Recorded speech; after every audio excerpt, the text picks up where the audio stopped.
Question है analogy का। यहाँ पर प्रश्न में तीन संख्याओं का समूह दिया हुआ है। तो सबसे पहले तो हमें यहाँ पर ये समझना है कि ये तीनों संख्याएं एक दूसरे से किस प्रकार संबंधित है, इन तीनों संख्याओं में क्या पैटर्न लग रहा है। तो यहाँ पर आप देखिए 4 लिखा हुआ और यहाँ पर 10 लिखा हुआ है। 4 से 10 प्राप्त करने के लिए यानी कि पहली संख्या से दूसरी संख्या को प्राप्त करने के लिए क्या पैटर्न लग रहा है। 4 का गुणा हमें 2 से करना होगा, 4 दूनी 8 आ जाएगा। फिर 8 में अगर 2 जोड़ा जाएगा तो 10 आ जाएगा। आप समझे कि यहाँ पर 4 से 10 कैसे प्राप्त किया जा सकता है।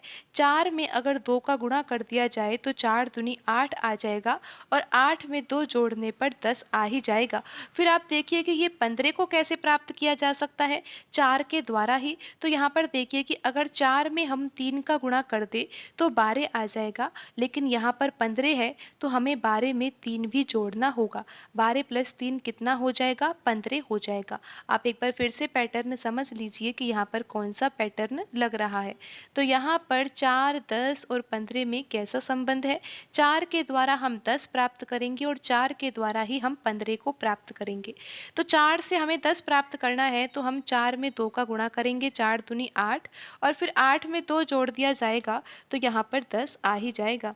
फिर 4 से 15 प्राप्त करना है तो 4 में ही हम 3 का गुणा करेंगे और प्लस 3 करेंगे। 4 तिया 12 और 12 में 3 जोड़ा जाएगा तो 15 आ ही जाएगा। अब हम देखते हैं कि कौन से ऑप्शन में यही पैटर्न लग रहा है। ऑप्शन ए में आप देखिए 5 है, 10 है, 18 है।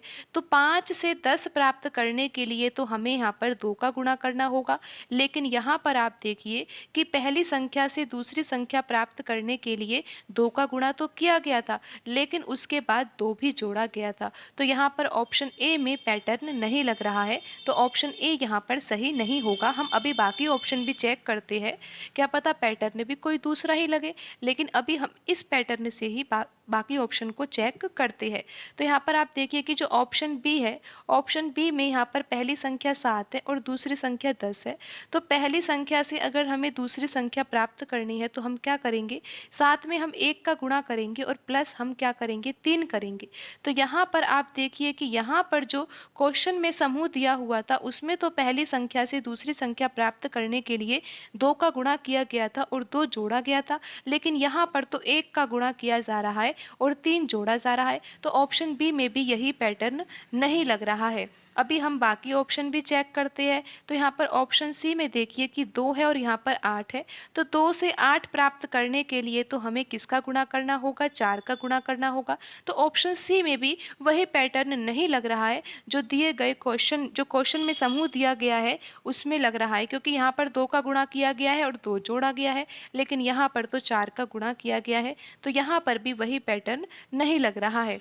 तो यहाँ पर अब हम देखते हैं कि जो ऑप्शन डी है उसमें क्या पता पैटर्न लग रहा हो। तो आप यहाँ पर देखिए कि ये 5 है, 5 से हमें 12 प्राप्त करना है तो हम 5 में किसका गुणा करेंगे, 2 का गुणा करेंगे, 5 दूनी 10 और 10 में हमें 2 भी जोड़ना होगा, तब जाकर यहाँ पर 12 आ जाएगा। अब हमें पहली संख्या से ही तीसरी संख्या प्राप्त करनी है। तो 5 से अगर 18 प्राप्त करना है तो 5 में हम 3 का गुणा करेंगे जिससे कि 15 आ जाएगा और फिर 15 में 3 जोड़ने पर 18 आ जाएगा। तो यहाँ पर आप देख सकते हो कि ऑप्शन डी में वही पैटर्न लग रहा है जो क्वेश्चन में दिए गए समूह में लग रहा है, क्योंकि आप देख ही सकते हो कि पहली संख्या से ही यहाँ पर दूसरी और तीसरी संख्या प्राप्त की जा रही है। पहली संख्या से दूसरी संख्या प्राप्त करने के लिए 2 का गुणा किया गया है और 2 जोड़ा गया है। और आप देख सकते हो कि क्वेश्चन में जो समूह दिया गया है उसमें भी ऐसा ही है ना, कि 2 का गुणा किया गया है और 2 जोड़ा गया है। फिर आप देख ही सकते हो कि पहली संख्या से तीसरी संख्या प्राप्त करने के लिए 3 का गुणा किया गया है और 3 जोड़ा गया है। और यहाँ पर भी आप देख सकते हो कि ऑप्शन डी में जो यहाँ पर पहली संख्या और तीसरी संख्या उसमें यही संबंध है। पहली संख्या से तीसरी संख्या प्राप्त करने के लिए 3 का गुणा किया गया है और 3 जोड़ा गया है। तो यहाँ पर ऑप्शन डी सही होगा।